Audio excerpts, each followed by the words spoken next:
y en cada intento les va a aparecer la calificación que obtienen.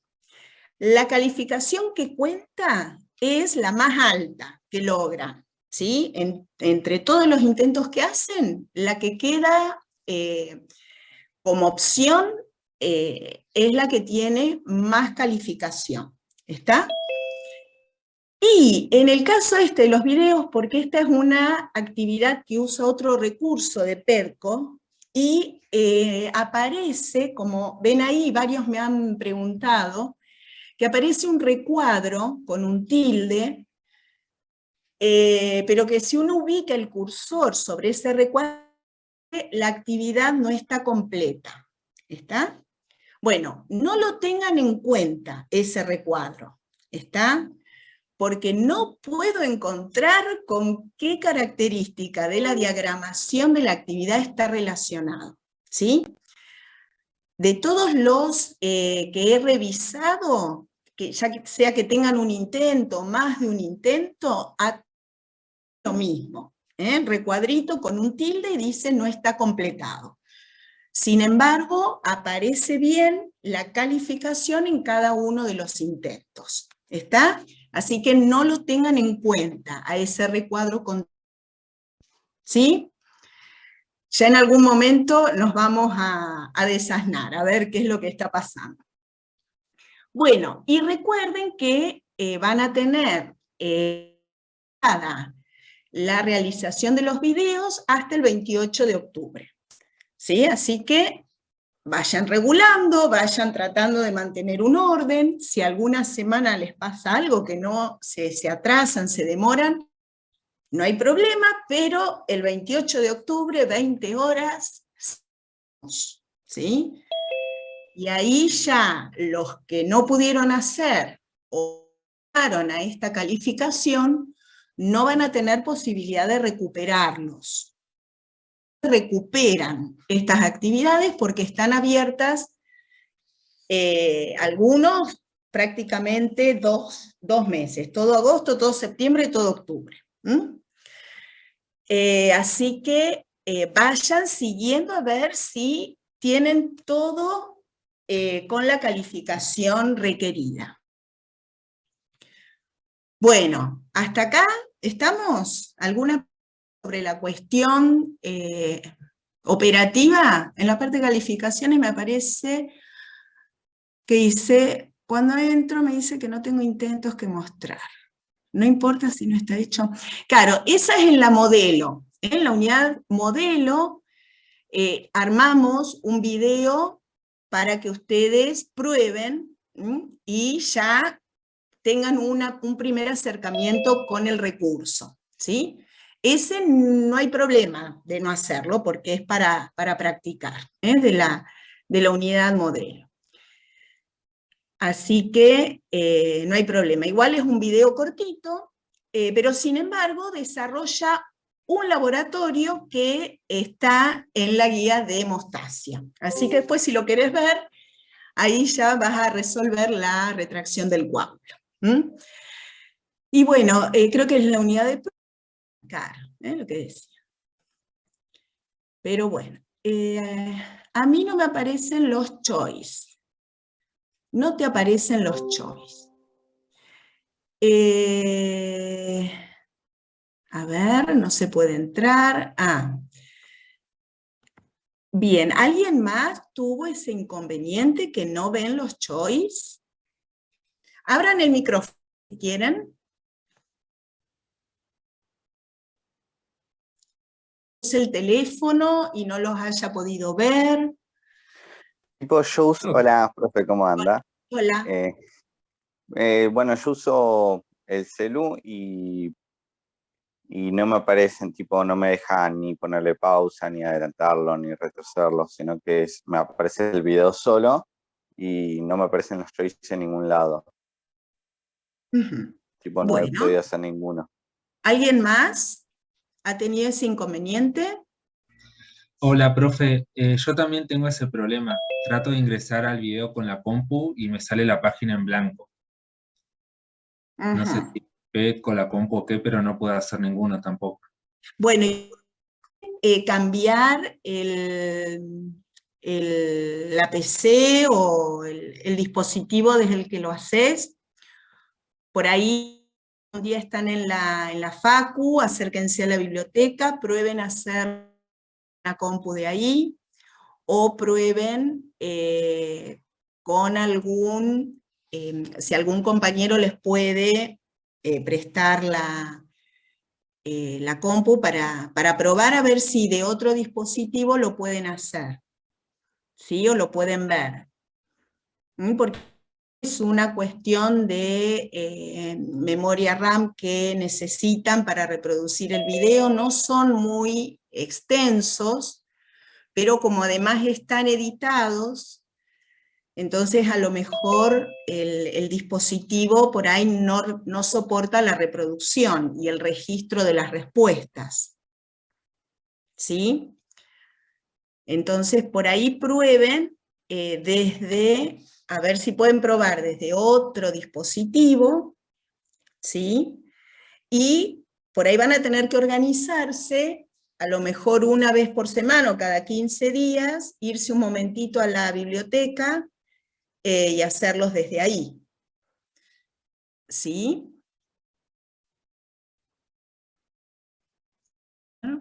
Profe, yo tengo una duda, pero general, digamos, no es Sí. de la guía. Yo le había escrito a usted porque en la guía 3 hay 2 videos diferentes y cuando los querés abrir son el mismo video. El mismo, sí, no te preocupes, Sí. es el mismo. Es ese el es el mismo. material. Sí, Y es esas ese, cosas no es a que quién le falta tenemos otro. que escribir para preguntar, para saber a quién le tenemos que escribir Escriben sobre esas por cosas. Petco a cualquiera de nosotras, o a mí, o a Cecilia, o a Silvia. Pero Buenísimo. Ceci y yo siempre estamos revisando los mensajes. Y siempre por Petco. No nos Sí, por manden Petco. al mail personal, salvo que expresamente le pidamos que nos manden alguna información ahí. Pero todos los demás lo manejamos a través de Petco, ¿sí? Está bien, porque como tenían 2 nombres diferentes y cuando lo abrís en el mismo video, capaz que eran Claro, 2 no, cosas pero es distintas esa única actividad. Por ahí está subido 2 veces con 2 nombres distintos. Gracias. Bien. Bueno. Entonces, a ver, díganme cómo son los que han tenido problemas con el que no lo pueden abrir, recuérdenme los apellidos, así voy a anotar. Y a ver si pueden pedirle a algún compañero que les preste un momento, ya les digo, duran a lo sumo 5 minutos, no son largos, y si no algún día en biblioteca, pero me interesa que me avisen a ver cómo lo van haciendo, cómo lo van siguiendo, ¿sí? Porque ya que es un recurso obligatorio, ¿sí? Es importante que a ver cómo lo pueden resolver, pero en la biblioteca no van a tener inconveniente, ¿está? Bueno, a ver, ¿quiénes éramos? No sé, Juan, ¿sos uno? ¿Juan Garrido?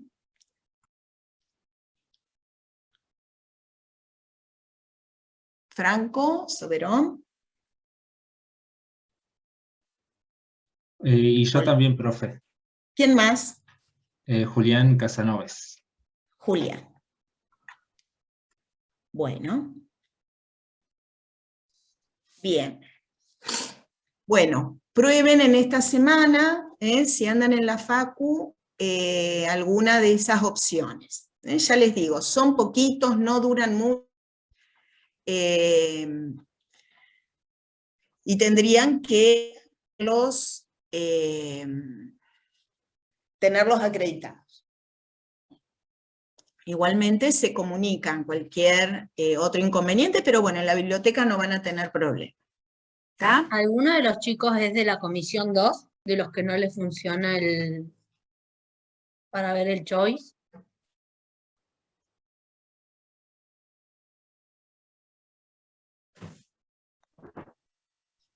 ¿Eso es No, un yo no? soy de la comisión 3, así que no.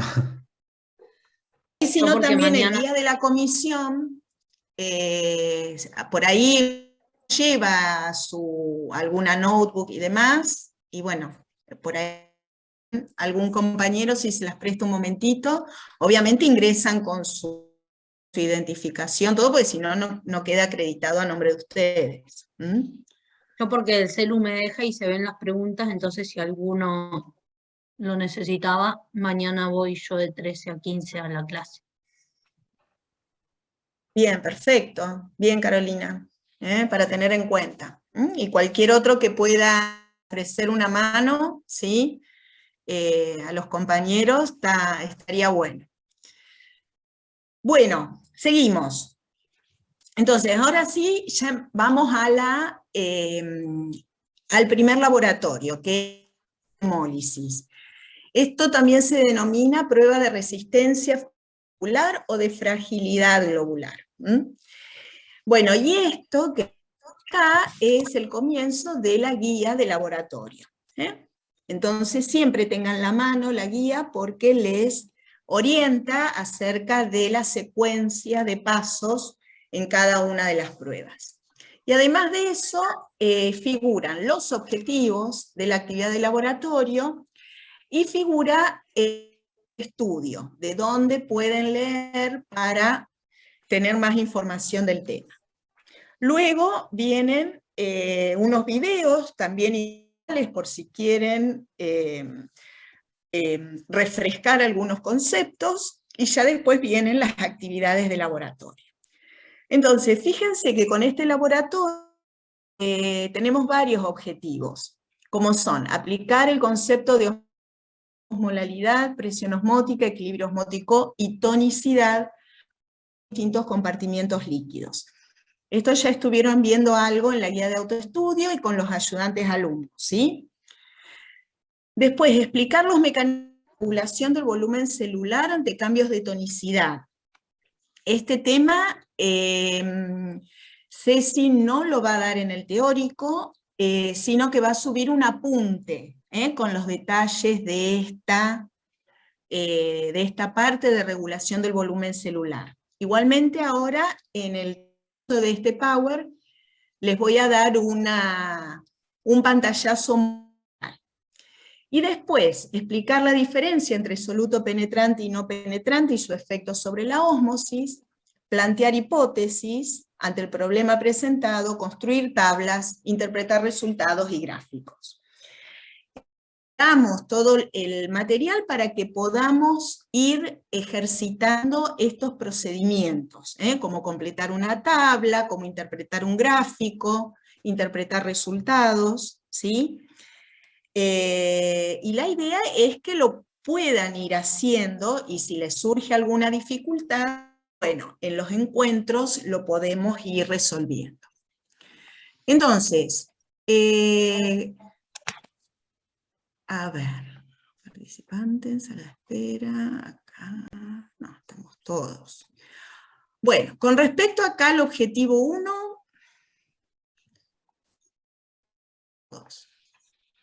que es definir osmolaridad y diferenciarlo de densidad. Acá les puse las definiciones: osmolaridad u osmolalidad, que después si quieren pueden decirme cuál es la diferencia, que es una forma de expresar la concentración de una solución, y el osmol se refiere a una partícula en solución sin importar su tamaño ni naturaleza. ¿Sí? Entonces, la osmolaridad de los líquidos, tanto extracelular como intracelular, es de 290 miliosmoles por litro, o miliosmolar.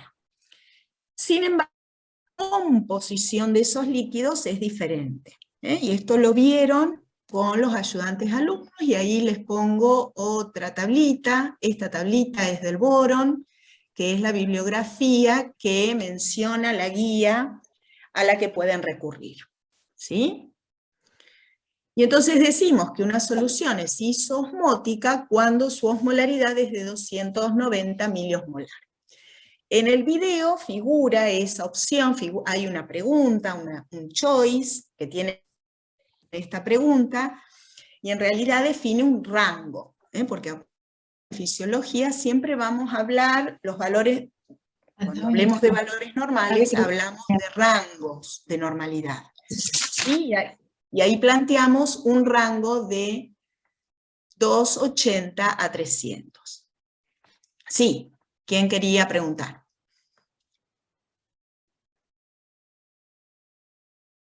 Profe, la diferencia Sí.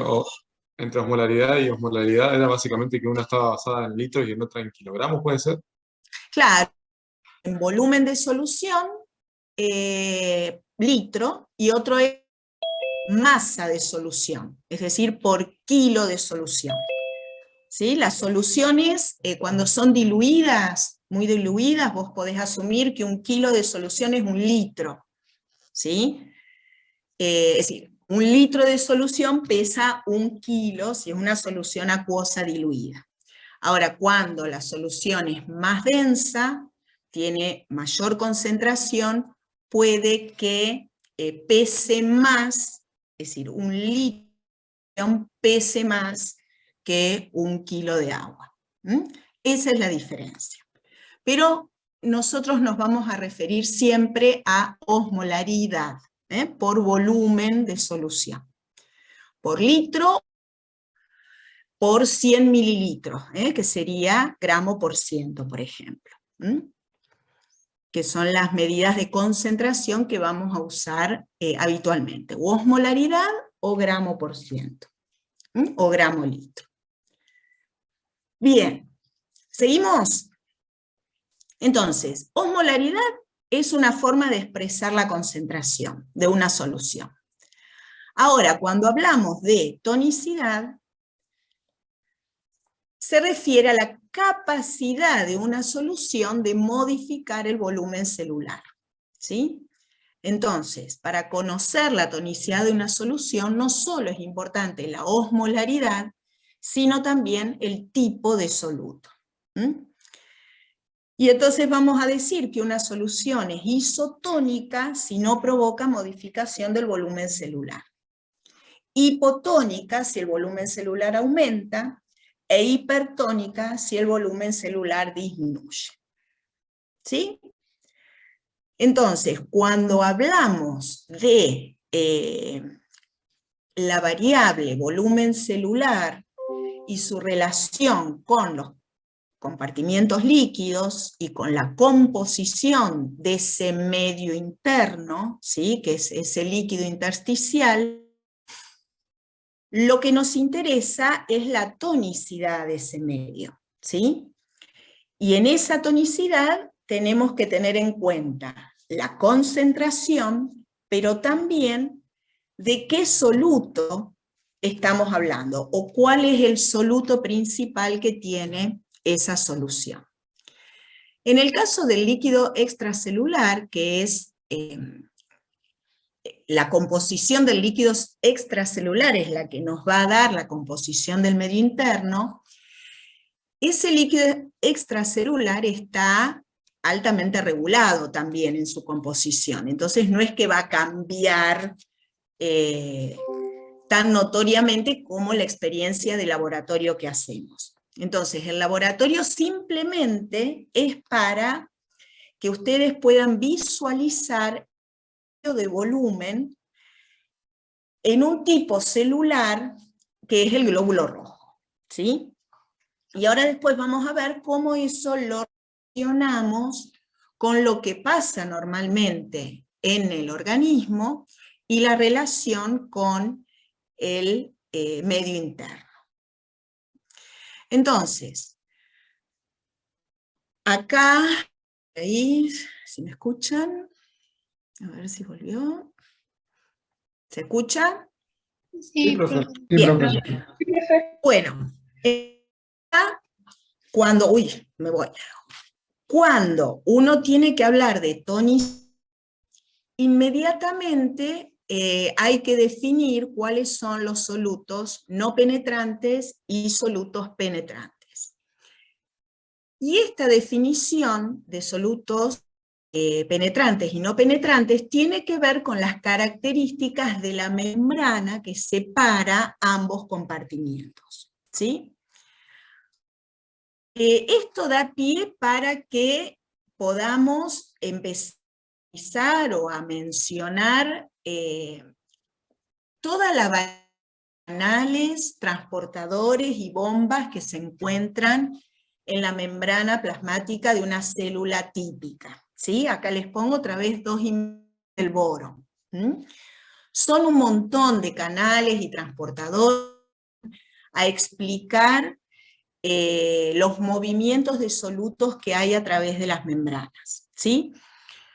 No es necesario que ya sepan eso, pero tengan en cuenta que en cada tema que vayamos analizando vamos a ir nombrando, vamos a ir identificando varios de estos canales y transportadores, y a medida que uno los identifica y caracteriza su función y en qué procesos intervienen, ustedes ya tendrían que poder caracterizarlo, indicarlo, o al menos ir ya agendándolo como un transportador conocido, ¿no?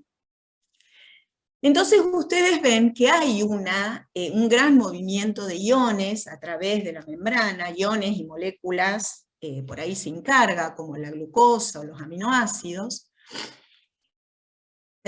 Ese movimiento tiene que ver un poco el potencial de membrana, el potencial de equilibrio para esos iones y la presencia de canales y transportadores que permitan su pasaje.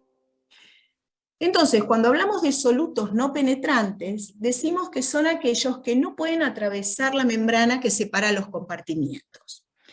Es decir, que tienen un coeficiente de reflexión alto. Por ejemplo, en el caso del sodio tiene un coeficiente de reflexión de 1, y estos solutos son los que efectivamente generan presión osmótica, o generan diferencia de tonicidad. Entonces, se genera por ahí una contradicción, porque si uno ve que el sodio ingresa a través de distintos transportadores. Y sin embargo, estamos diciendo que el sodio es el ejemplo característico de un soluto no penetrante. Bueno, eso se debe a que existe una bomba, la bomba de sodio-potasio, que es la que activamente está sacando sodio de la célula, y que por lo tanto la membrana plasmática se comporta como una estructura que no permite el pasaje del sodio, aunque encontremos individualmente transportadores que sí lo mueven, ¿sí? Entonces, esta situación de soluto penetrante o no penetrante tiene que ver con un comportamiento global de la membrana, ¿sí? Y no una individualidad particular de algún transportador o de algún canal. Entonces, el ejemplo característico del soluto no penetrante es el sodio. Mientras que hay otros solutos, como la urea o como la glucosa, que sí tienen un porcentaje o una capacidad de atravesar la membrana y poder equilibrarse entre ambos compartimientos. En el caso de la urea, ese coeficiente es 0,5, pero no importa porque también depende del tipo de transportador. La urea pasa a través de transportadores de urea que también tienen una cinética de saturación, pero concentraciones que podemos encontrar de urea, el pasaje prácticamente es lineal en todo momento. En el caso de la glucosa, vemos que la glucosa ingresa a la célula a través de los GLUT, ya sean GLUT2 o GLUT4, que tienen distintas características en cuanto a su regulación o a su capacidad y afinidad por la glucosa, y esta glucosa en el interior celular rápidamente se metaboliza. Así que es como que el pasaje de glucosa siempre está garantizado en el interior celular. Cuando una molécula puede atravesar la, entonces no va a generar diferencia de presión osmótica, y por lo tanto no va a producirse un movimiento de agua cuando una suspensión de glóbulos rojos se coloque en una solución que tenga un soluto penetrante. ¿Sí? ¿Estamos hasta acá? Sí, profe. Bueno, sigo. Entonces, lo que hacíamos, el objetivo del laboratorio de hemólisis es visualizar el efecto de distintas soluciones sobre el volumen de los glóbulos rojos. ¿Está? Es decir, acá vamos a ir variando la concentración y la composición de las soluciones. ¿Está? Y es lo que tienen acá mostrado en la tablita. Cada tubo, qué es lo que contiene. ¿Sí? Por eso les decía que esta tabla les va a ayudar a seguir el video, porque después en el video aparece todo el tuberío con los números y uno no sabe bien, mencionan las chicas al principio y después uno por ahí les cuesta seguir qué es lo que tenía. Entonces si uno por ahí se va completando la tabla de antemano, por ahí seguir la observación. Entonces tenemos los primeros tubos que tienen solución de cloruro de sodio a distintas concentraciones, y este cloruro de sodio entonces sería un soluto penetrante o no penetrante. No penetrante, ¿no? Porque son iones. No penetrante, muy bien. Entonces, ¿qué relación encontraron entre la concentración de este cloruro de sodio en el tubo, en la solución que se puso, y el volumen de los glóbulos rojos? A ver si explicar.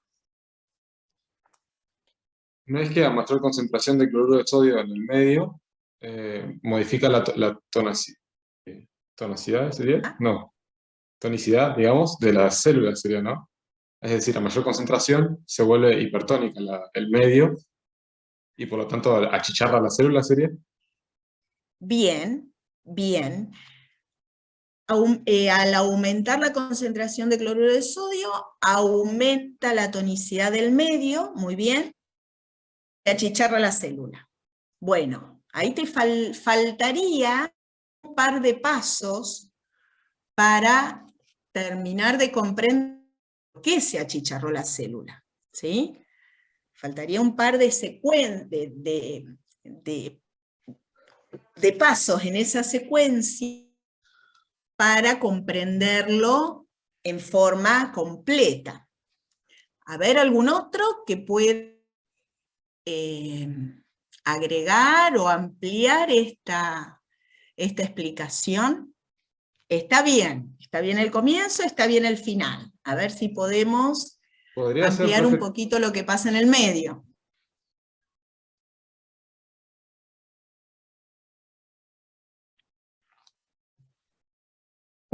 Fíjense que acá hay tres preguntitas importantes que nos ayudan a armar esa explicación. La primera pregunta es: ¿cuál solución representa la solución fisiológica?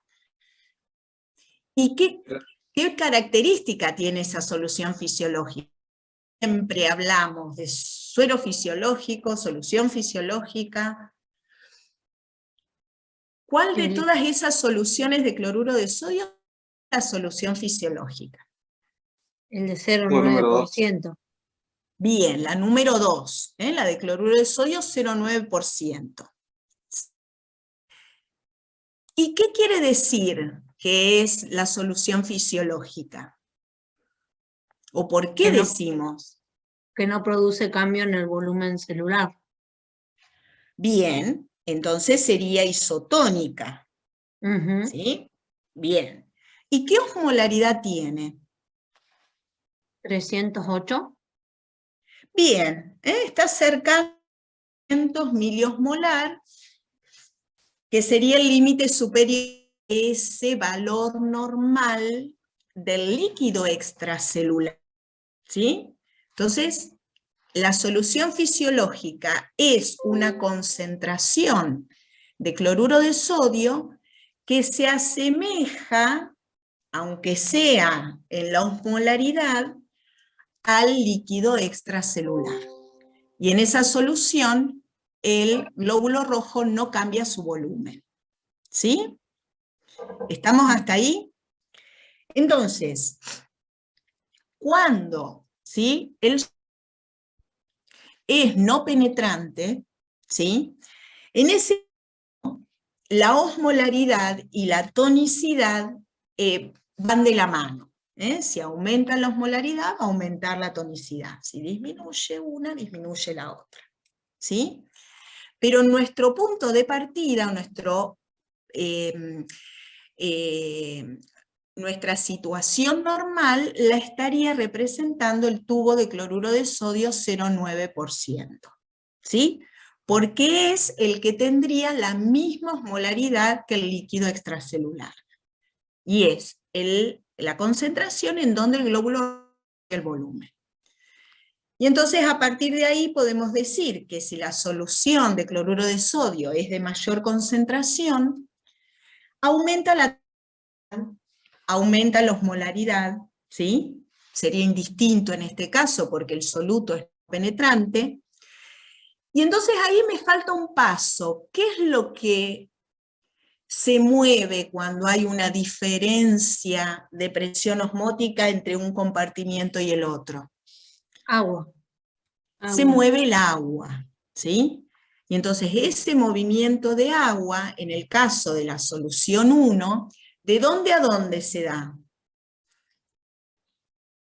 ¿Del leak al leak o del leak al leak?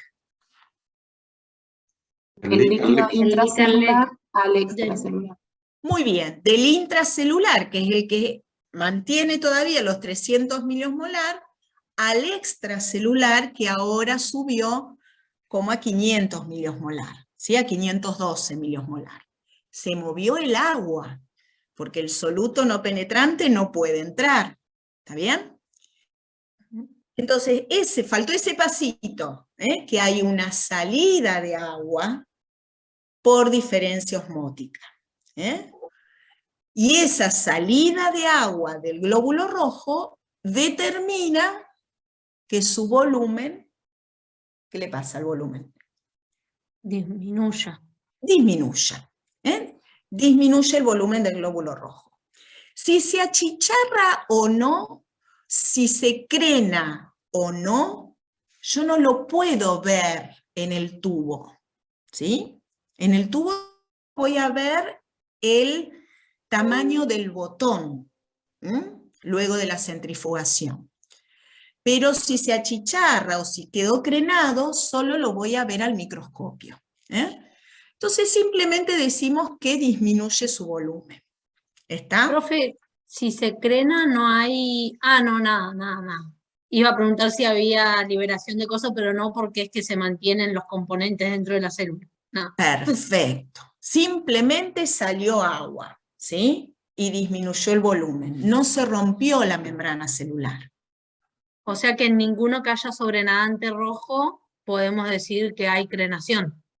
Hay Exacto. hemólisis, pero no...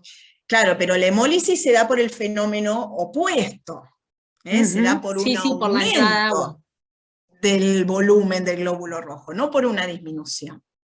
¿Queda claro eso? Es muy importante porque por ahí, fíjense cómo mirando el sobrenadante ya puede descartar al menos si aumento o disminución del volumen del glóbulo rojo.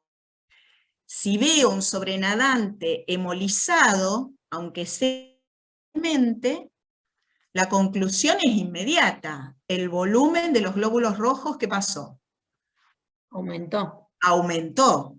Y algunos empezaron a romper y a liberar la hemoglobina que había en su interior y empieza esa hemoglobina a estar en el sobrenadante. ¿Está? Así que todas las concentraciones de cloruro de sodio por debajo de 0,9 son soluciones denominadas No ¿cómo las vamos? penetrantes. El Hipotónica. soluto es no penetrante, pero la solución se comporta como Hipotónica. hipotónicas. Muy bien. Y los glóbulos rojos, ¿qué les va a pasar con el volumen? Aumentan de Reduce. tamaño. Aumentan el volumen. Y en algunos casos se hemolizan. Cuando ese cambio, ese aumento de volumen ya es excesivo, la membrana del glóbulo rojo se rompe. ¿Está?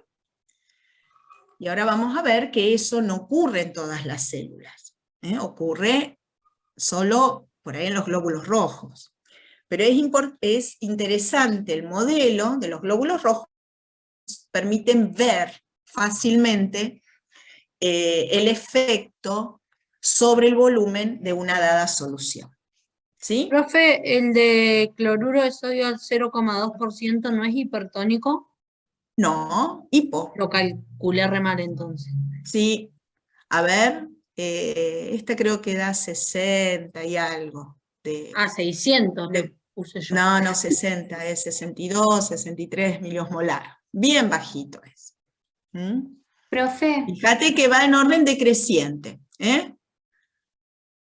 Va en orden decreciente, así que tiene una proporcionalidad con la de cloruro de sodio 0,9%, y vas a ver que son todas hipotónicas.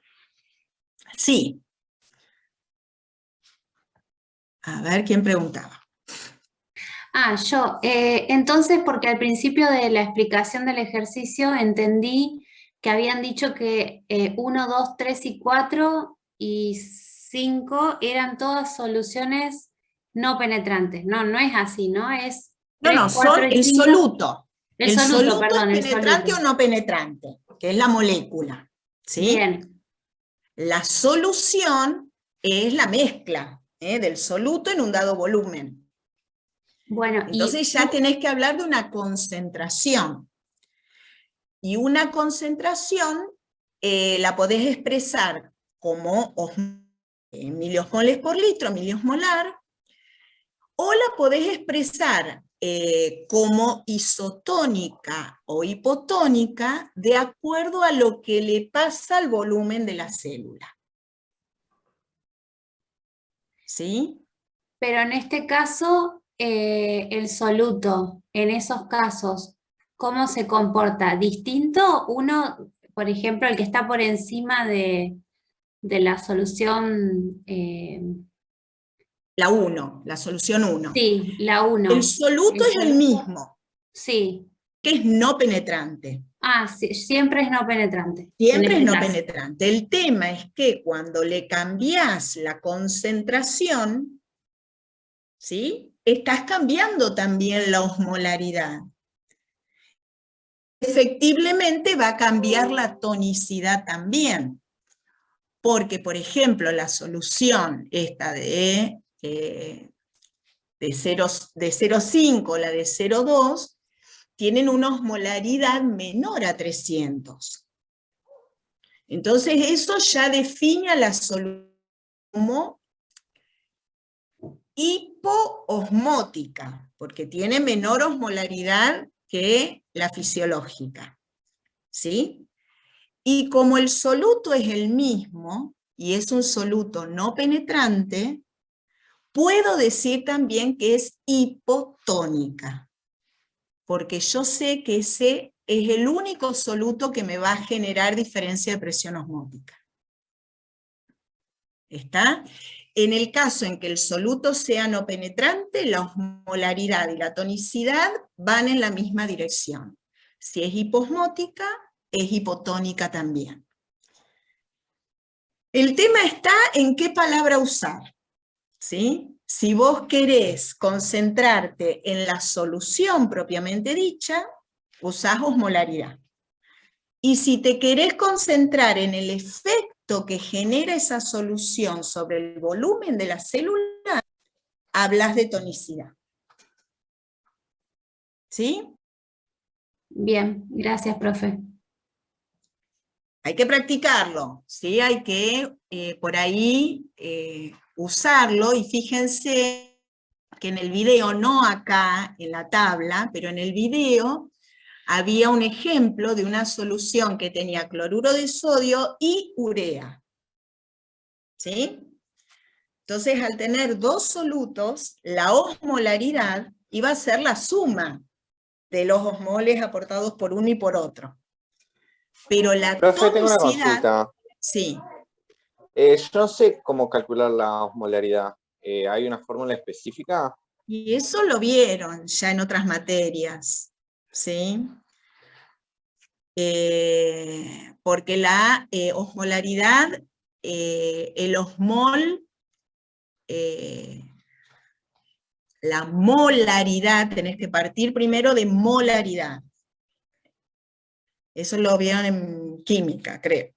La molaridad son los gramos de la molécula por...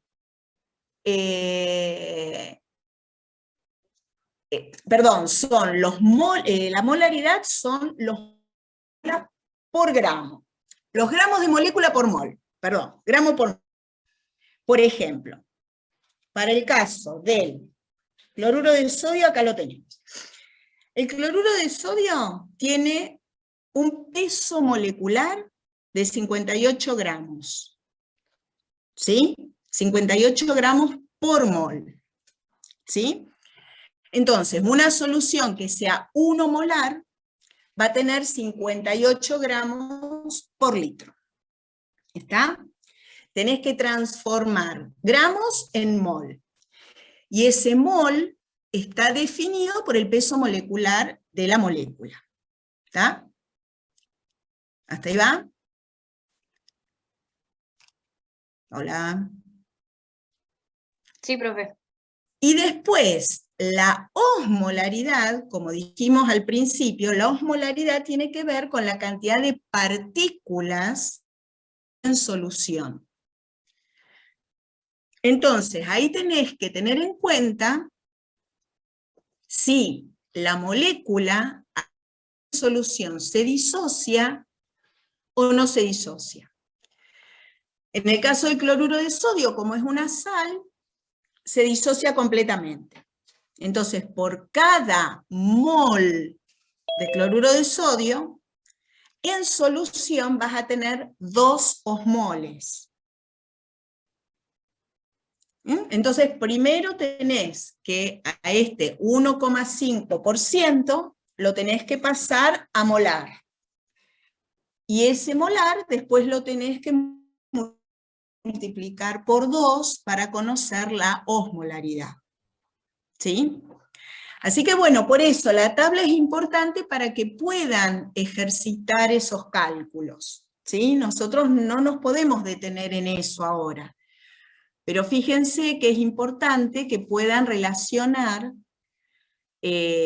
molaridad con osmolaridad. Y a través de esto, del punto 1 al 5, saber cómo va cambiando la osmolaridad de la solución. ¿Sí? Después tienen la urea, tienen que encontrar el peso molecular y lo mismo con la glucosa. En el caso de glicerol fisiológica, no hace falta porque, bueno, son 2 gotitas que ponen de glicerol, podemos ver que no modifica la osmolaridad de la solución, pero a lo mejor puede o no modificar el comportamiento, de acuerdo a si el glicerol o el etanol son penetrantes o no penetrantes. ¿Sí? A veces cuando uno no conoce el efecto de una molécula a través de la membrana, hace la experiencia, se fija qué pasa con el volumen celular, y si el volumen celular no cambió, decimos que esa solución es isotónica. ¿Sí? Un poco lleva esto también la prueba, ¿no? Ver qué soluciones se comportan como isotónicas, cuáles como hipotónicas y cuáles como hipertónicas, ¿sí? Así que bueno, traten de completarla esta tabla, ¿eh? Vean, vayan mirando el video para ir relacionando con lo que va pasando con cada tubo, ¿sí? Entonces, glicerol y etanol serían isotónicas Claro, ¿eh? y son Porque, penetrantes. exacto, perfecto, Caro. Bien. Puede pasar libremente por la membrana, y el etanol también. ¿Sí? Así que son solutos penetrantes y no van a modificar la presión a ambos lados de la membrana. En el caso de la urea, si la osmolaridad de esa solución hace que la clasifiquemos como isoosmótica, en el tubo 9 vieron hemólisis. Entonces, si ven hemólisis en el tubo 9, quiere decir que la solución se comporta como hipotónica. Y eso es así porque la urea puede difundir a través de la membrana, a través de estos transportadores de urea, se distribuye en ambos compartimientos, y eso hace que el agua pase del compartimiento extracelular al intracelular, provocando aumento del volumen de la célula, y eventualmente hemólisis. Y con el agua destilada, ahí no le pude calcular ni la osmolaridad, nada, me complica. A ver, ¿cuál sería la osmolaridad del agua destilada? Yo había calculado Vamos de a poquito, terminemos el razonamiento de Carolina y pasamos después a otro. Yo había calculado 1600 y pico, pero después leí que el agua destilada es como agua pura, libre de solutos.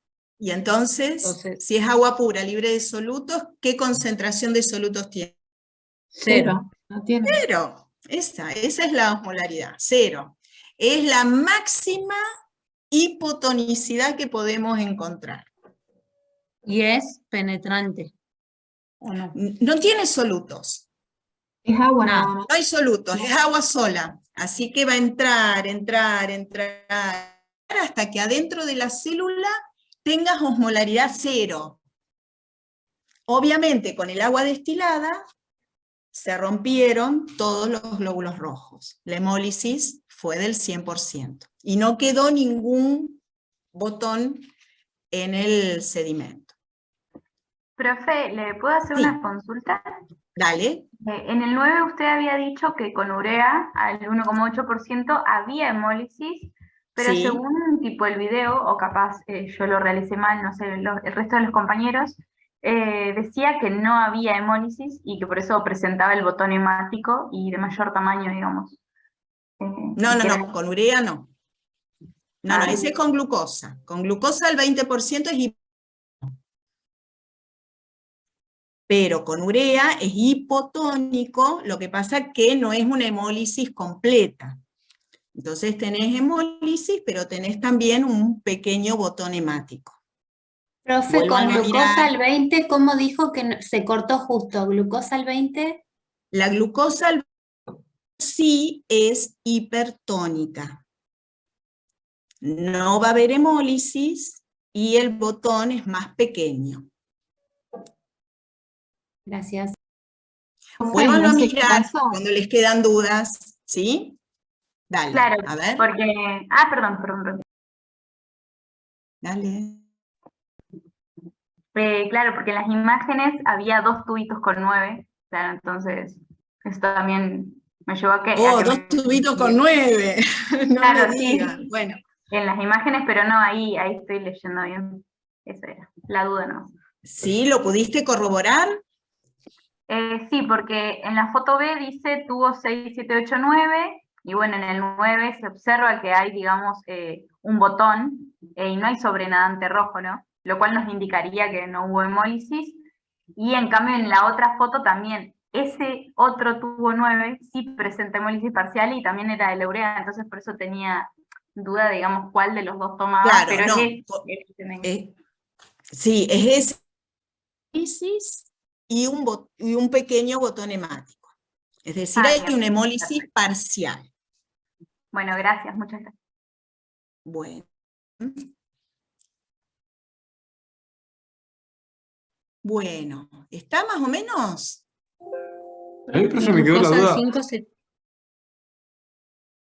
Una consulta, profe. El valor de osmolaridad, ¿con qué valor lo comparábamos? Con el de la osmolaridad del eritrocito, ¿no? Sí. Para decir que es isosmótico, Sí. con el valor de 290, que es el valor de osmolaridad de todos los compartimientos líquidos. Cuando el valor te da 290 o entre 200 y 300, decimos que es isosmótico. Ese valor lo cumple la solución 2. Entonces ese tubo es el que tomamos medio como referencia del medio interno. Más se le asemeja. Profe, y en el caso de la urea, o sea, de la urea, sería isotónico también, ¿no? Porque tiene un coeficiente de 1. Si tomamos de referencia el cloruro de sodio de 0,9, sería el doble porque tiene un coeficiente de 2. ¿No tendría que ser isosmótico? ¿O A estoy ver, confundiendo? la urea es isosmótica, sí, porque la concentración está cercana a 300 miliosmolar, pero el comportamiento del soluto es distinto al del sodio. La urea entra, es penetrante. Claro, ¿Sí? entendí. Sí. Entonces al entrar, el agua la sigue. Y por ello, a pesar de ser isosmótica, se comporta como hipotónica. Está bien. ¿Bien? Ahí. Me olvidé ese detallito. Está bien. Ese detallito, bueno, es justamente lo que queremos ejercitar acá. Bien. Bueno, entonces eso es para ejercitar estos conceptos, ¿no? De osmolaridad y tonicidad. Entonces, no se olviden de cuando hacen la explicación, lo que pasa describir ese paso, agua se va a mover por ósmosis, porque eso es lo que explica que cambie el volumen. Si no, no llegamos nunca al cambio de volumen. Y siempre el agua se va a mover del compartimiento de menor presión osmótica al de mayor. Es decir, que tiene menor osmolaridad al que tiene mayor osmolaridad. O dicho de otra manera, el que tiene mayor concentración de agua al que tiene menor concentración de agua. De la manera que ustedes lo quieran expresar. ¿Sí? Pero este es un dato importante para entender si el volumen va a aumentar o va a disminuir.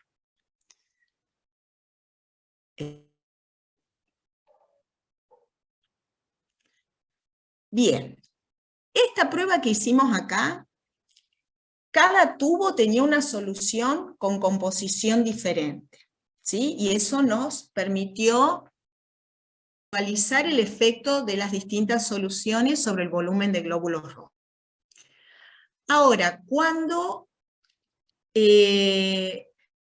pasamos o aplicamos este concepto al líquido extracelular, el líquido extracelular no está cambiando continuamente de composición. Al contrario, la composición del LEC también se mantiene relativamente estable por mecanismos sistémicos que vamos a ir desarrollando principalmente el año que viene, cuando veamos la regulación del sodio plasmático, regulación del agua plasmática, del potasio, del calcio y demás. De manera que se mantiene relativamente constante. Y entonces ese líquido extracelular tiene un soluto principal que es el que contribuye a la tonicidad de ese líquido extracelular. Y ese elemento es el sodio. Entonces, medir o tener una idea de la concentración del sodio celular me está ayudando a saber cómo se están comportando es decir, cómo está el volumen de todas las células del organismo en medio, ¿sí? De manera que la tonicidad del LEC está dependiendo directamente de la concentración. Y yo puedo conocer la concentración de sodio a través de un ionograma sérico. Y acá, todo esto está en la guía de trabajos prácticos. Estos valores del ionograma, el ionograma básico es sodio y potasio. En algunos casos se puede agregar cloruro, ¿sí? Pero calcio y magnesio, si bien son iones, no forman parte del ionograma básico, ¿sí? Ese por ahí, si ustedes quieren saber el valor de calcemia y magnesemia, lo tienen que solicitar como un estudio complementario aparte. Pero el sodio y el potasio siempre se lo van a informar cuando ustedes pidan un ionograma sérico. Y acá tienen las concentraciones, el rango de concentraciones normales para el sodio, ¿sí? Entonces, ese es un dato importante para aplicar al líquido extracelular. Y el otro importante de esta guía es cómo podemos calcular la osmolaridad plasmática, que también lo tienen en la guía de trabajos prácticos y tienen las fórmulas para hacerlo. Algunas tienen más términos que otras, pero la más sencilla es el que permite calcular la osmolaridad efectiva. Y fíjense cómo se calcula, es la concentración de sodio por 2. ¿Sí? De manera que si un paciente tiene una concentración de 140 miliequivalentes por litro, la osmolaridad efectiva plasmática de ese paciente es 280 miliosmolar. Y estaríamos en una situación de isoosmolaridad, isotonicidad para las células. ¿Sí? Cualquier disminución de sodio a una situación de hipoosmolaridad, ¿sí? E hipotonicidad. Y lo mismo si el sodio está por encima de este nivel. Puede que haya situaciones en las cuales otros solutos aumenten, como la glucosa o la urea, y entonces hay fórmulas que permiten también considerar a esos solutos como que contribuyen a la osmolaridad. ¿Sí? Así que bueno, esas son las 3 formulitas que hay para calcular la osmolaridad plasmática. La más útil, o la que se usa comúnmente, es la de osmolaridad efectiva. ¿Sí? Bueno, bien. Otro de los objetivos de este trabajo práctico era la aplicación clínica, que tienen este gráfico, y que es la prueba de resistencia osmótica eritrocitaria. Acá les explica, ¿sí?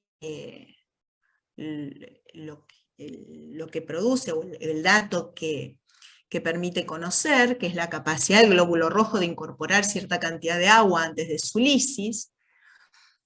Y lo que nos pide es completar los ejes y señalar cuál de estas 2 curvas corresponden a variables. ¿Sí? Entonces, es la misma experiencia que antes, con las concentraciones de cloruro de sodio, nada más que en vez de enfrentar la sangre de un paciente, uno evalúa los glóbulos rojos de pacientes, ¿sí? Y una de estas 2 curvas es la curva normal, cuando los glóbulos rojos tienen una resistencia osmótica característica o normal, y la otra curva muestra una fragilidad osmótica o resistencia osmótica disminuida. Entonces, lo primero que hay que, en un gráfico, recuerden, poder identificar cuáles son las variables que se están graficando. Cuál va en el eje Y y cuál va en el eje X. En el eje X tenemos siempre la variable independiente y en el eje Y la variable dependiente. Entonces, ¿qué estaríamos graficando en este gráfico?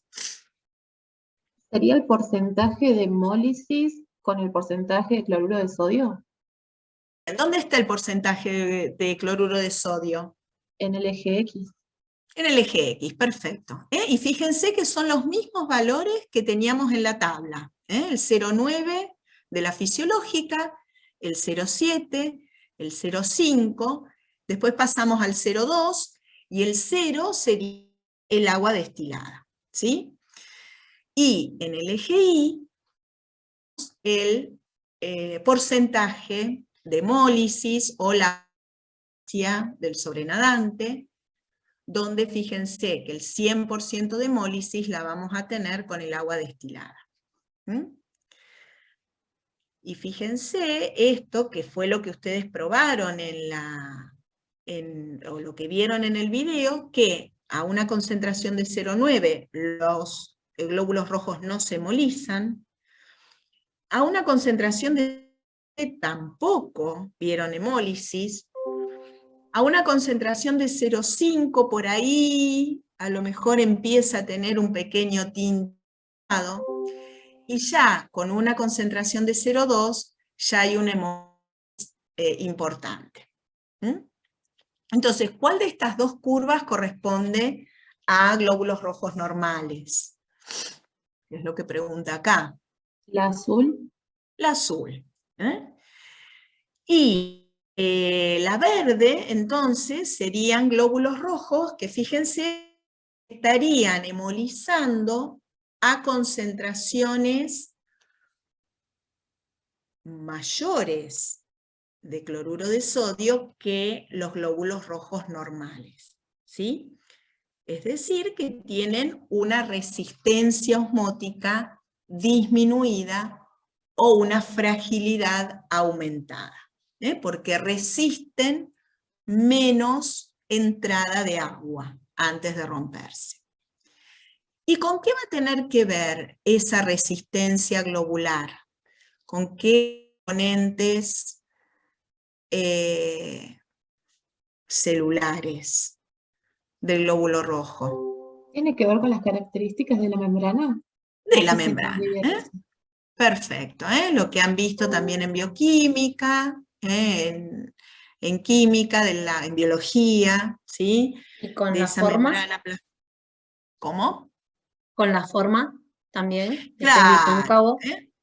Exacto. Es decir, los componentes de la membrana plasmática, ya sea los integrales como los del lado citoplasmático, determinan que el glóbulo rojo tenga esa forma bicóncava.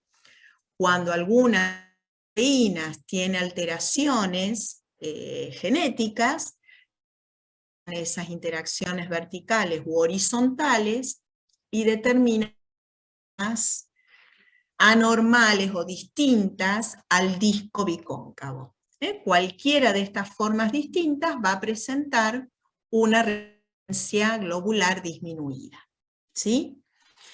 Y esto ocurre porque, es decir, el hecho de que estos glóbulos rojos se lisen en análisis tiene que ver con el hecho de que ya no tienen núcleo y no tienen la mayoría de los elementos que permiten responder ante un cambio de tonicidad como células nucleadas, ¿sí?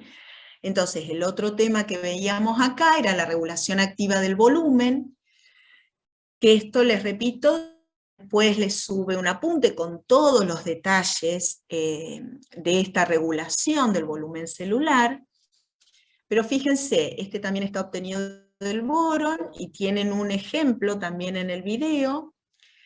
Se muestra con un modelo gráfico la misma situación, en donde hay un disturbio en el líquido extracelular, por ejemplo, una disminución del sodio plasmático, ¿sí? Y ese disturbio origina una diferencia de presión osmótica entre el líquido extracelular y el líquido intracelular, haciendo que el agua entre a la célula por ósmosis, ¿sí? Acá se ve en el modelo y acá se ve en el gráfico. Este eje muestra el volumen celular y este eje muestra el tiempo. Entonces, ¿cómo se produce un aumento del volumen celular por la entrada de agua debida al disturbio que se originó en el LEC? Ese aumento del volumen celular, es decir, la célula con un volumen aumentado, es el estímulo, ¿sí? Que va a ser captado por sensores en la membrana celular, que activan vías de señalización que van a modificar el funcionamiento de canales y transportadores para generar la disminución del volumen. Esa disminución del volumen implica la salida a través de estos canales y transportadores, la salida de solutos del LIC y, consecuentemente, la salida de agua, como parte de una respuesta rápida ante este estímulo de aumento del volumen celular. Entonces, aumentó el volumen, se activa de la regulación o de la disminución regulatoria del volumen, y el volumen celular disminuye. Aquí mismo, aumento del volumen por entrada de agua, una disminución regulatoria del volumen. La única diferencia que se ve entre este gráfico y el modelo es que el volumen final, luego de esta respuesta rápida, no llega al valor inicial. Este gráfico, perdón, el gráfico lo dibuja como iguales, ¿no?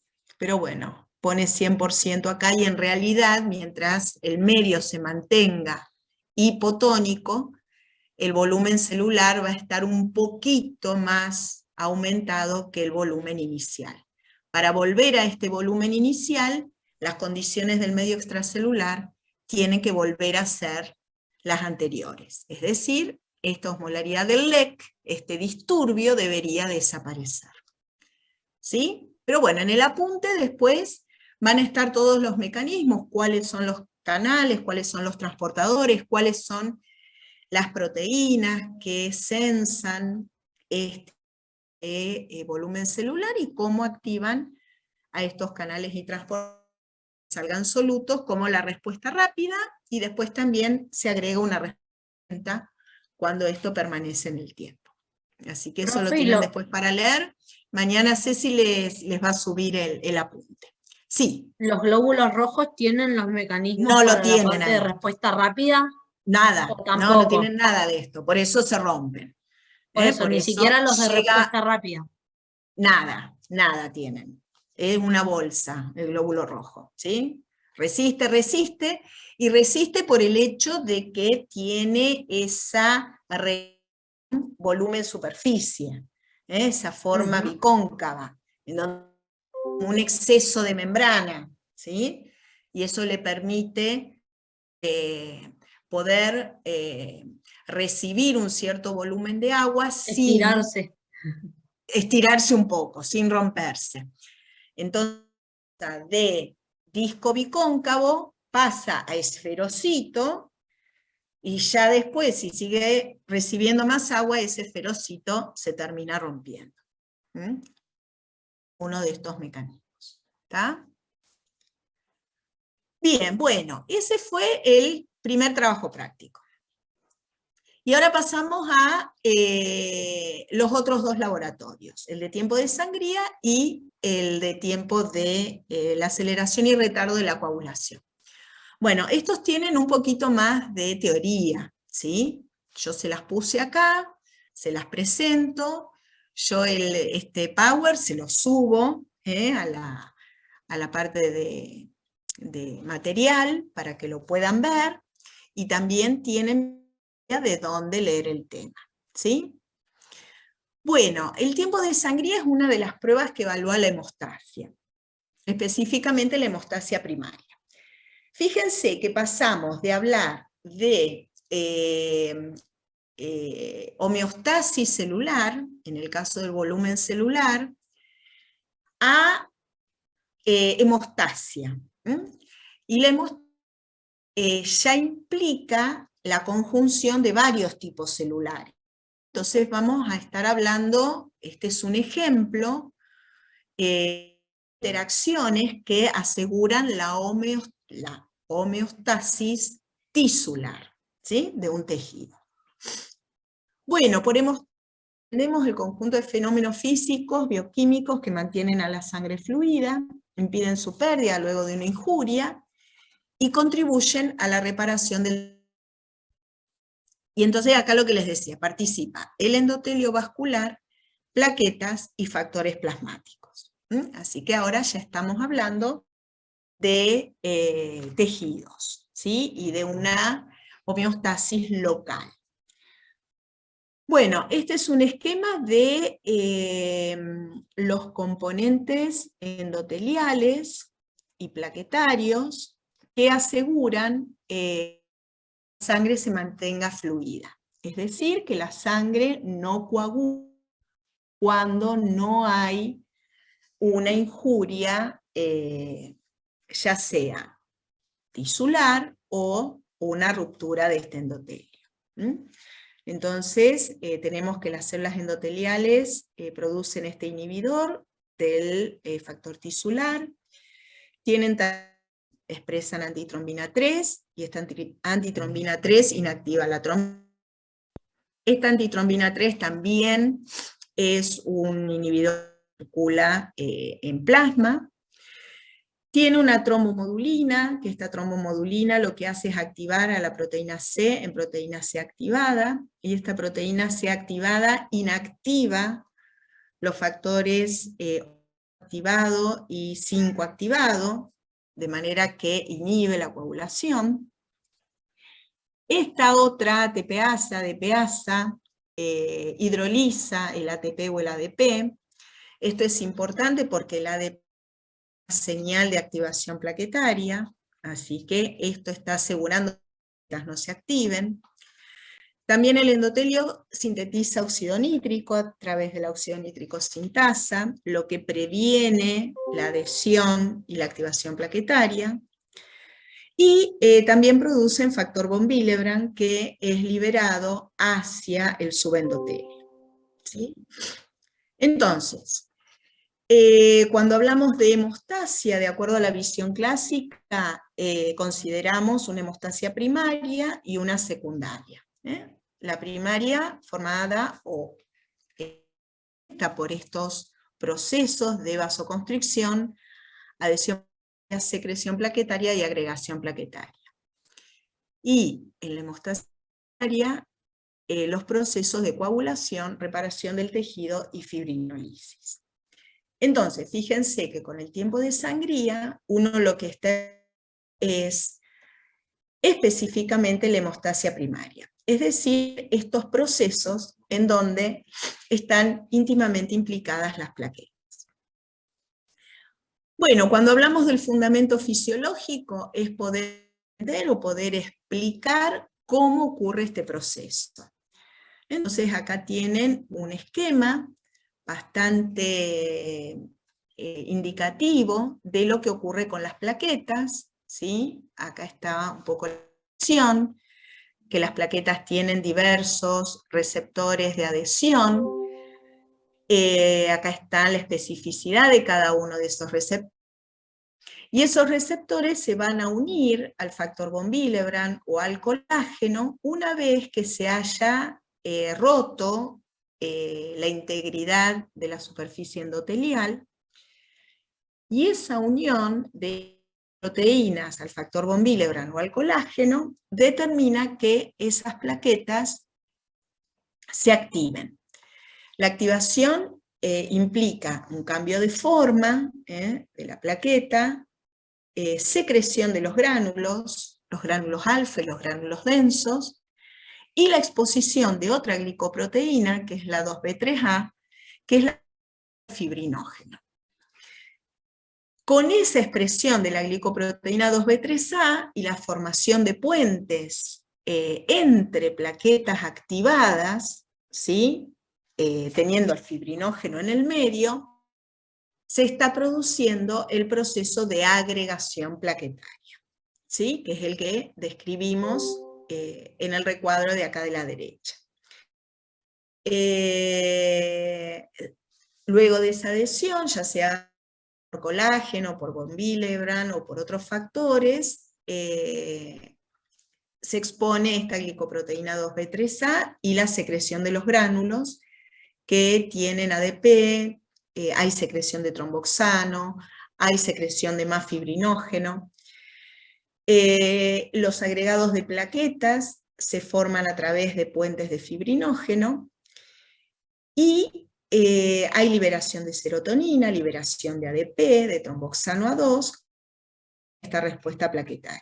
Entonces se va formando el trombo plaquetario que de alguna manera repara o detiene la pérdida de sangre en lugar de lesión y genera superficie procoagulante para la etapa siguiente, que es la etapa de coagulación, en donde ese fibrinógeno que quedó entre los puentes de plaquetas va a pasar a fibrina por acción de la trombina.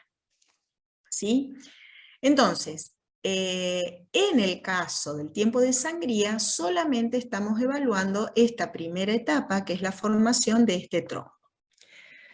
Entonces, en la guía de trabajos prácticos, nuevamente tenemos video interactivo y los objetivos de todas las actividades de laboratorio. Explicar mecanismos hemostáticos, conocer la cascada de coagulación, interpretar acción de anticoagulantes, describir las pruebas de laboratorio que pueden utilizarse para evaluar la hemostasia, plantear hipótesis adecuadas y correlacionar la teoría con la mediante un adecuado análisis e interpretación de resultados.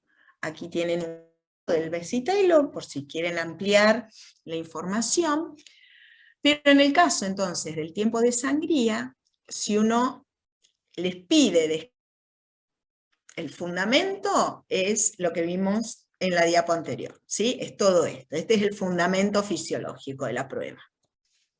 Cuando escribir la técnica, es lo que vieron en el video, se realiza una incisión con la Z en el lóbulo de la oreja, se inicia el cronómetro, cada 30 segundos se seca la gota de sangre, cuando ya no gotea más, es decir, que se formó el tapón plaquetario, se registra el tiempo.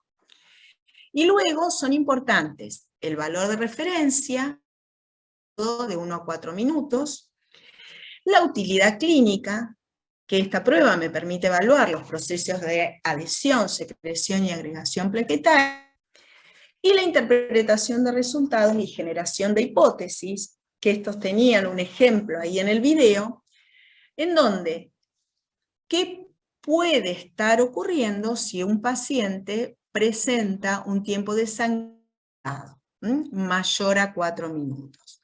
Alguno de todos estos procesos normales que intervienen en la adhesión y agregación está fallando.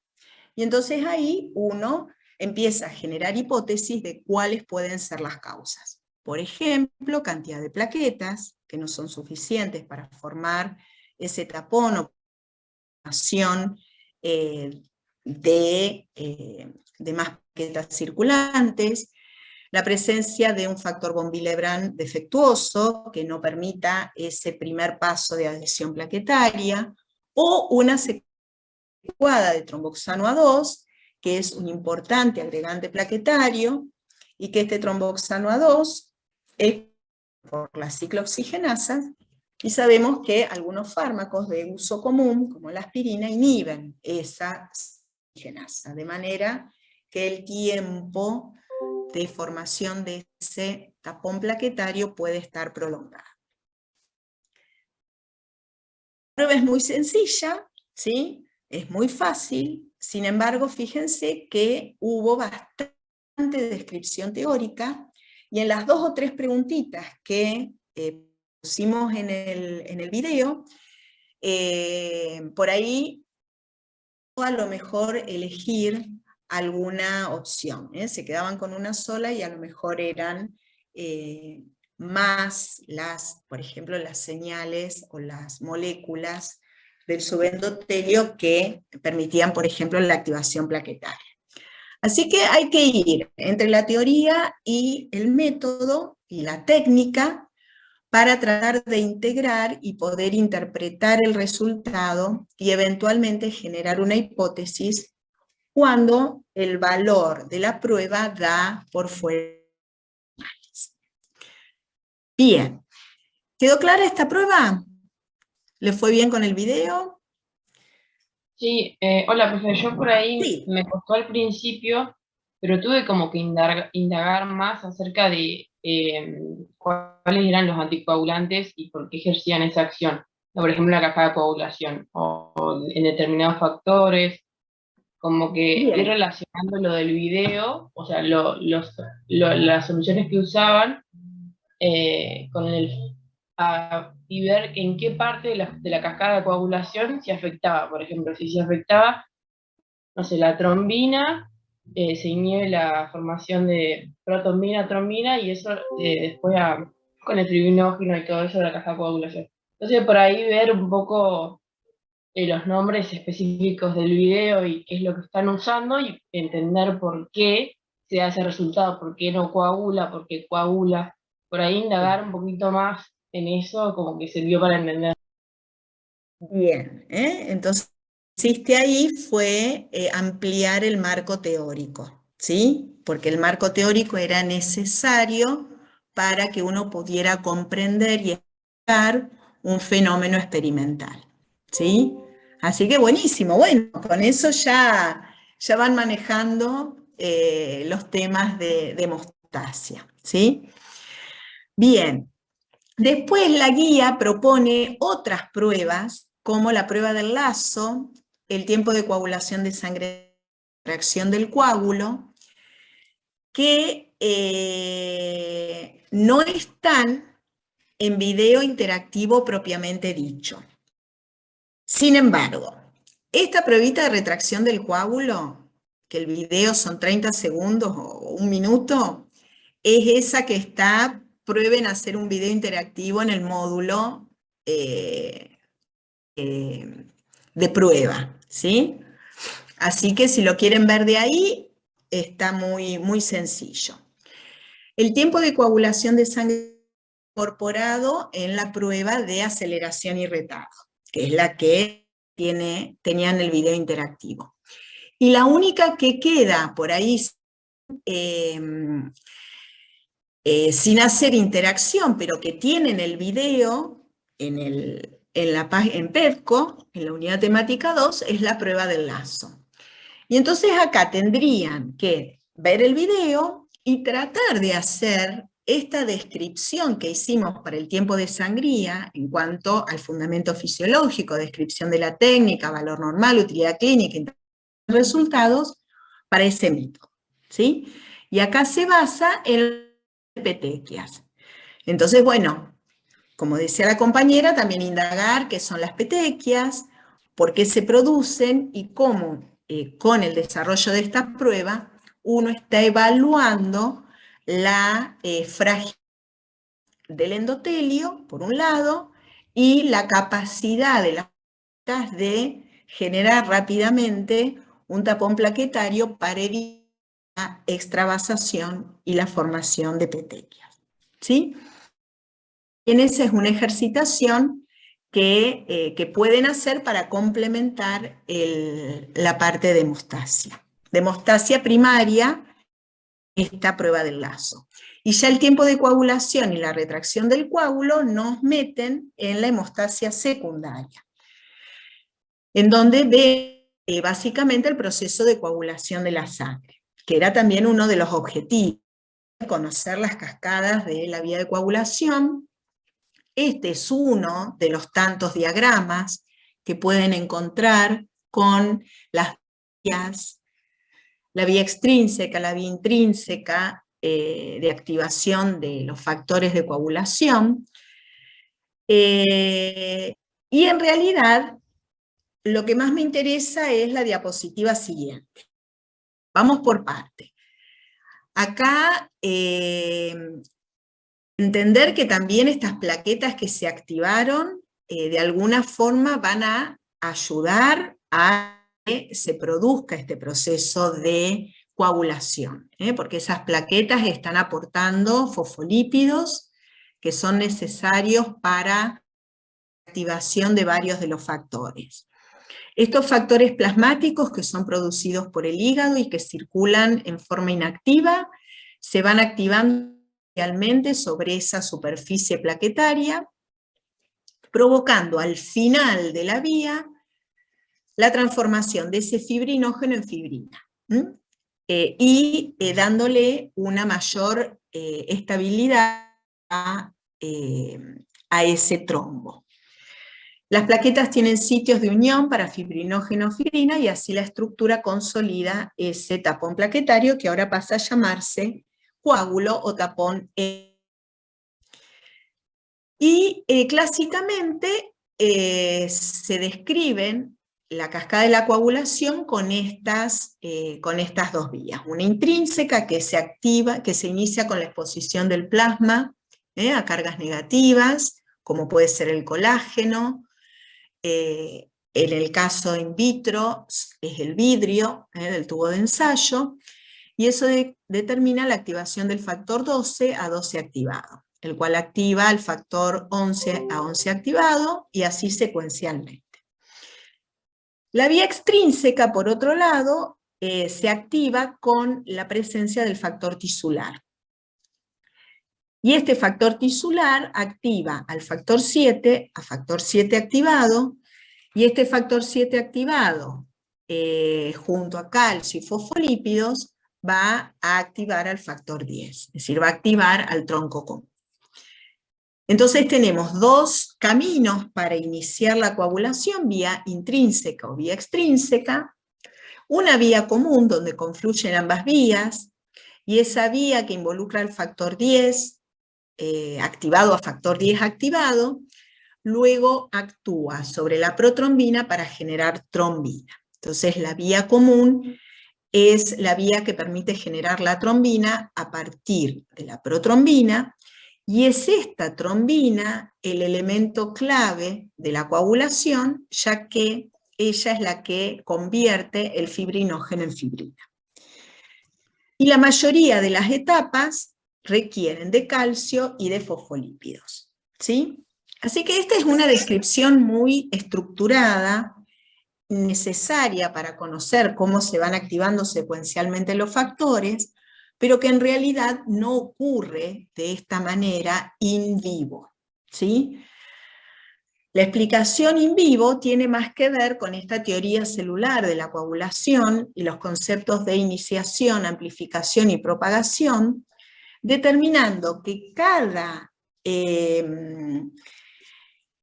tejido o cada espacio en donde se produce una lesión, cada región local donde se produce una lesión, regula en forma completa pero localizada los pasos de esta hemostasia.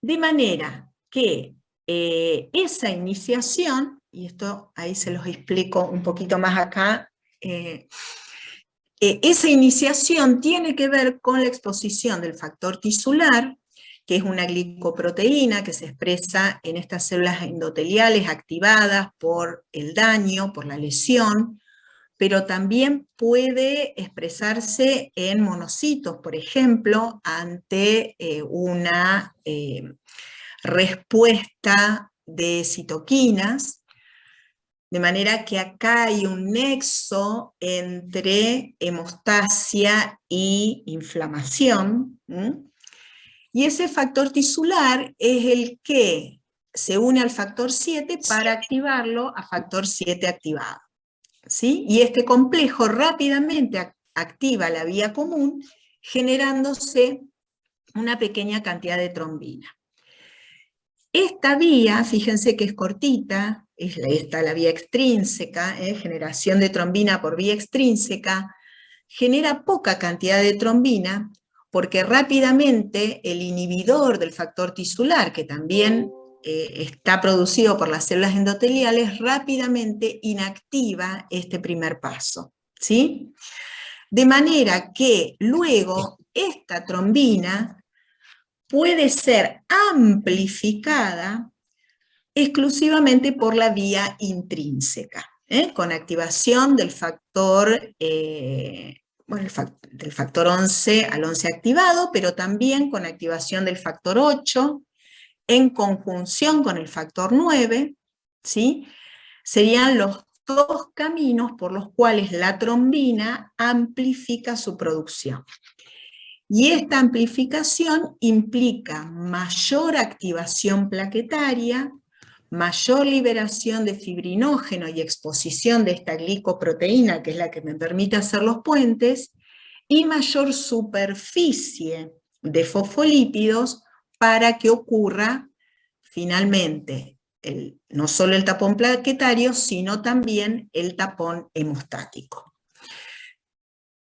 La propagación, bueno, tiene que ver con esta activación de más cantidad de plaquetas y mayor activación de factores en circulación, pero como siempre, estos procesos que se autolimitan requieren una adecuada y muy específica retroalimentación o vías de frenado o de inhibición, de manera que el proceso no se extienda en forma anormal.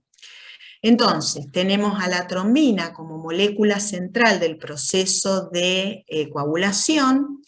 Tienen acá en esta imagen muy práctica porque combina esa acepción clásica de las vías de coagulación con todos los efectos de la trombina, ¿sí? Que están expresados en los gráficos, y muestra también cuáles son los, en estos óvalos rosados, cuáles son los frenos, los puntos de control y de inactivación de los factores activados.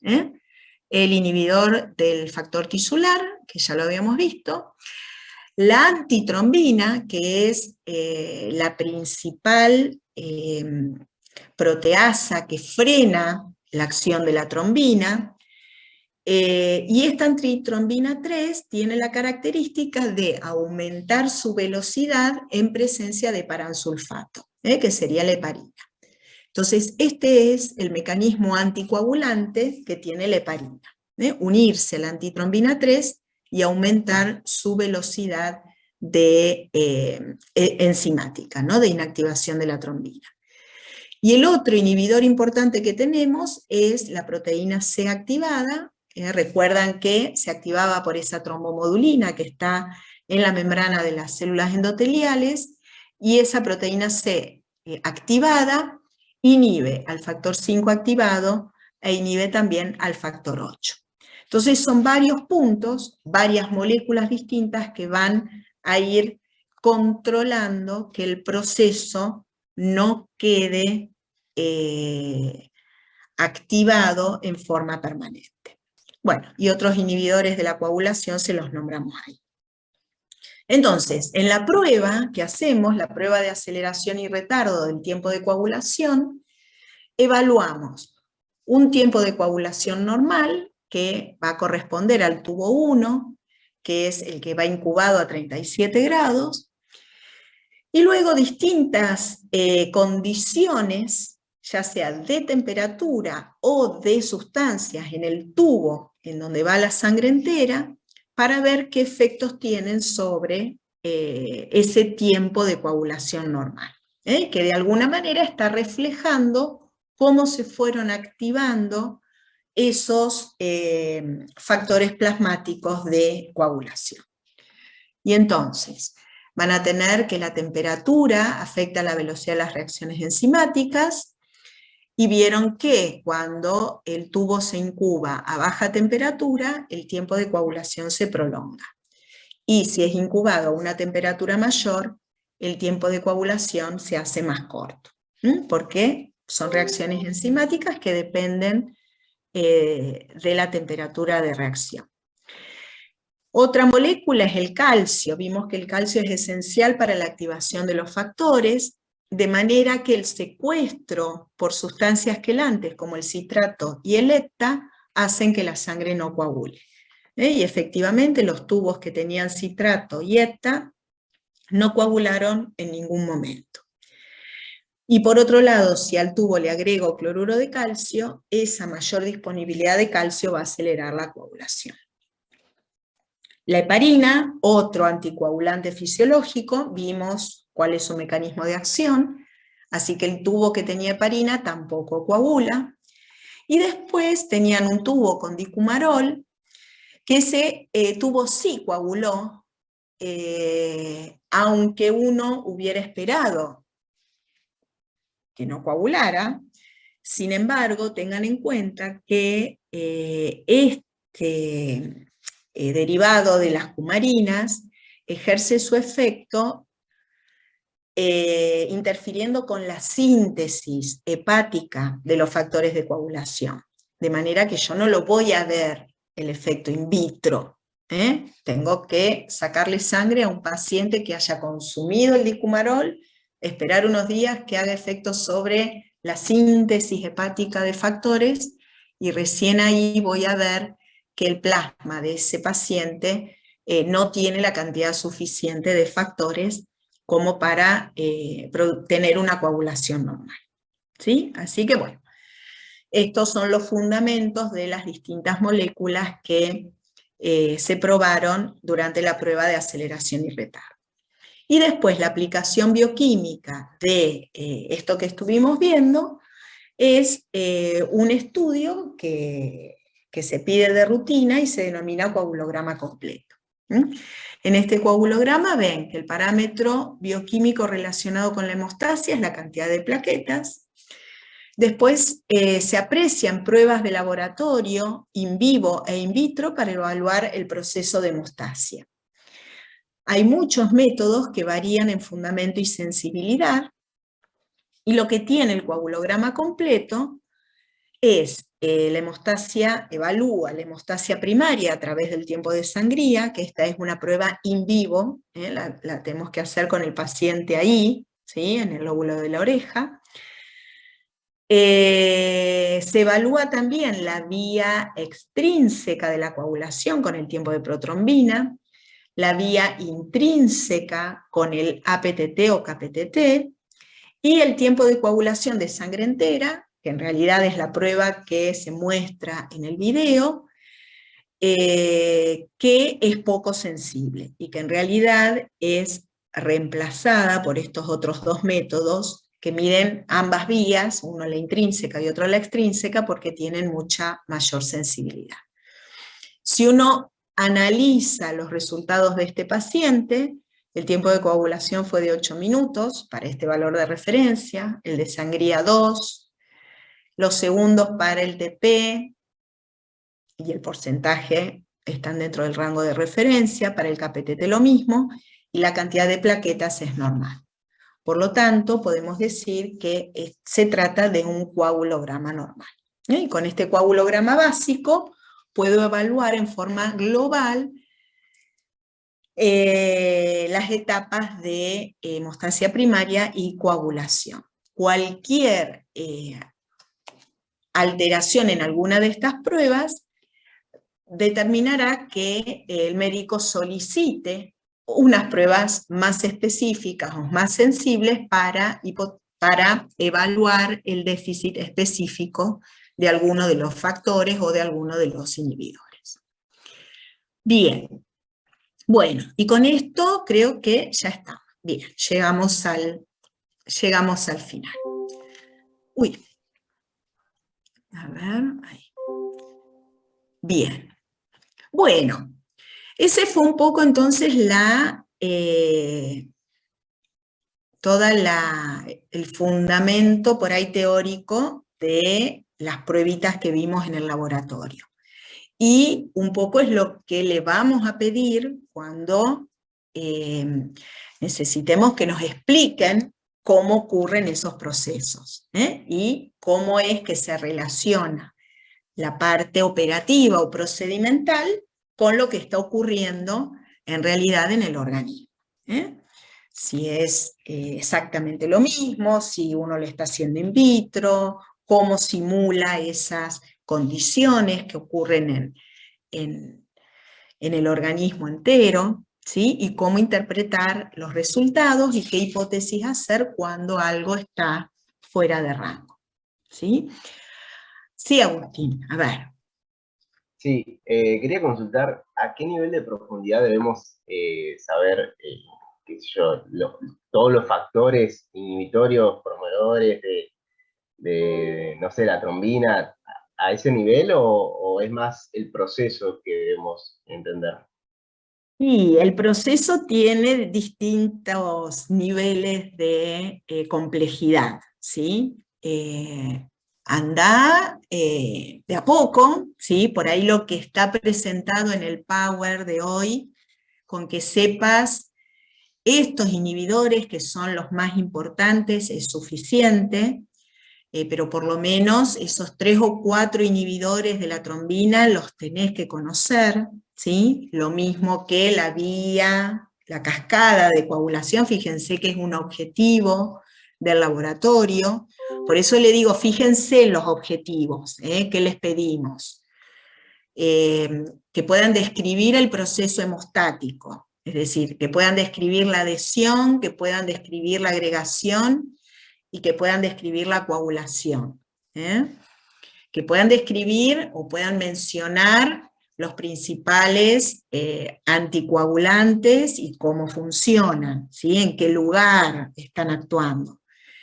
Y que de esa vía o de ese proceso in vivo, bueno, puedan conocer cuáles son esos inhibidores normales, fisiológicos, que frenan este proceso de coagulación una vez que se activa, porque es toda una activación secuencial. Entonces es lógico que tienen que también entender cómo es que ese proceso se frena, porque a veces un proceso hemorrágico no se da solo porque hay demasiada estimulación, sino porque faltan los frenos adecuados. Pero bueno, mientras vos lo puedas explicar, es decir, vos tendrías que ir probando en tu discurso cuánta profundidad tenés que manejar para que alguien entienda el proceso que vos querés describir. Y básicamente con que puedan describir lo que les presento en el Power es suficiente para esta primera etapa. Probablemente cuando agreguemos la parte de inmune, en donde vemos que hay una conexión, van a empezar a agregar otros componentes, ¿sí? Y cuando estudien para el final ya van a tener toda un background de información mucho más amplio que les va a permitir a lo mejor dar otro pasito más. Pero eso va a depender de cada uno de ustedes, de los tiempos y de todo lo que vayan leyendo y cómo van integrando. Por ahora, con que sepan esto que les presento, es suficiente. Tienen la bibliografía ahí que muestra la guía de laboratorio, y bueno, en general todos los libros lo tienen descrito, ¿sí? Tampoco es que necesitamos mucha más información. Por ahí no lo presentan con esta teoría celular, que por ahí es una teoría bastante nueva, aunque ya tiene como 10 años o más, pero por ahí no está descrita en todos los libros, y eso sí me interesa que por ahí ya lo piensen como algo que ocurre en vivo realmente, ¿eh? Son pequeñas respuestas localizadas, en donde se dan todos los procesos juntos en ese lugar, ¿eh? Se inicia, se amplifica, se propaga y se frena en ese lugar. ¿Está? Bien. Bueno, así que yo esto se lo subo ahí en la unidad temática 2, y vamos a hacer lo mismo con con los laboratorios de la 3, de la 4, ahora para la 3 algunos va a dar Emilio, otros doy yo, en la 4 también va a estar el doctor Saber, después va a estar Gonza hablando de medio interno, de la parte de ácido base, así que ahí nos vamos a empezar a relacionar con estos otros temas más prácticos, ¿sí? Bueno, no sé si tienen alguna otra preguntita, duda o lo que quieran decir. A mí en el de la prueba de retracción del coágulo, que la última pregunta dice, ¿cambia el aspecto del coágulo en el transcurso del tiempo? Ajá. Me quedó la duda, ¿cómo? Y sí, se hace más chico. Se va achicando. Exacto, se hace más chiquito. Muy bien. Y lo importante ahí es que el líquido que se exuda, ese es el suero. Para distinguirlo del plasma, que la diferencia es que el suero ya no tiene los factores de coagulación. Pues ya se activaron e inactivaron y están metidos ya en ese coágulo.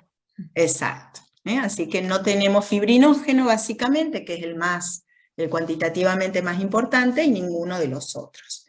Mientras que en plasma sí los tenés. Sí. Bien.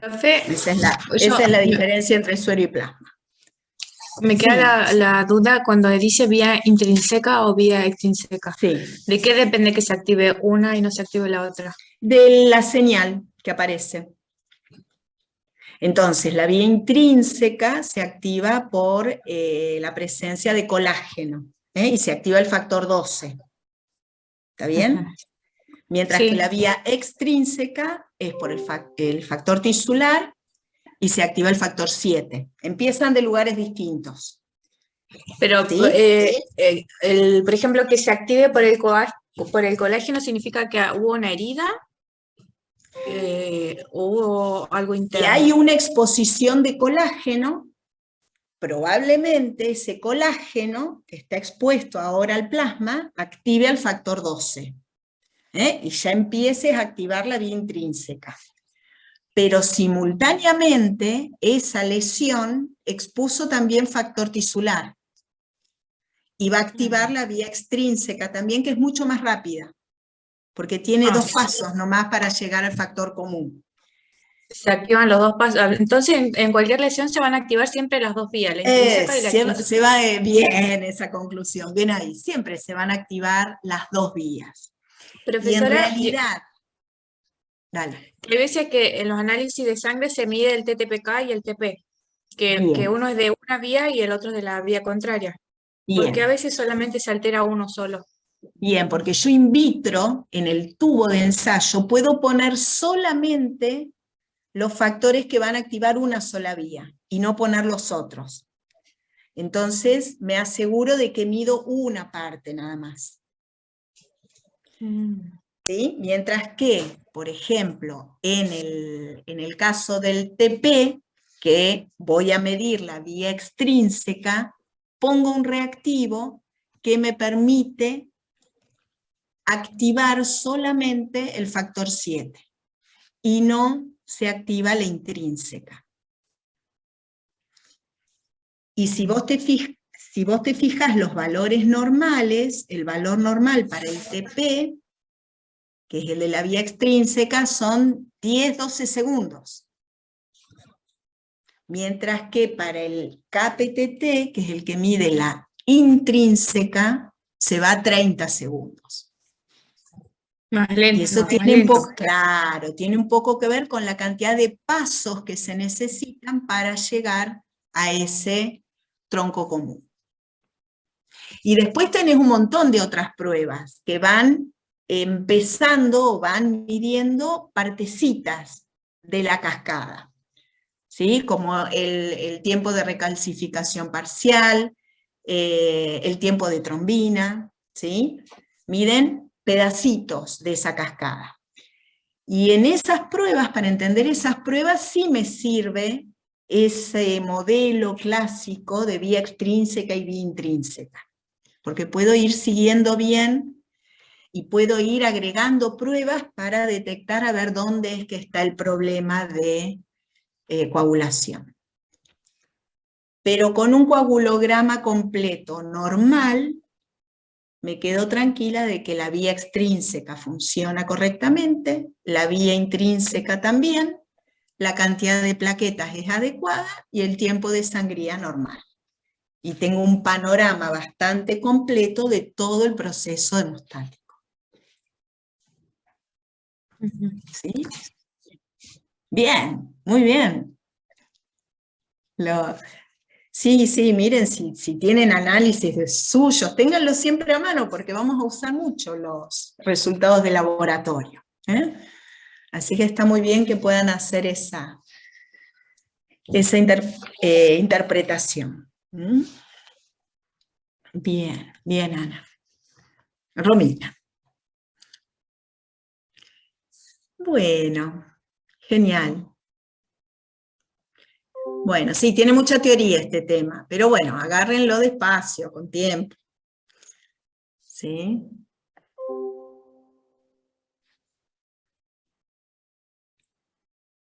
Bueno, ¿listo? ¿Nos vamos?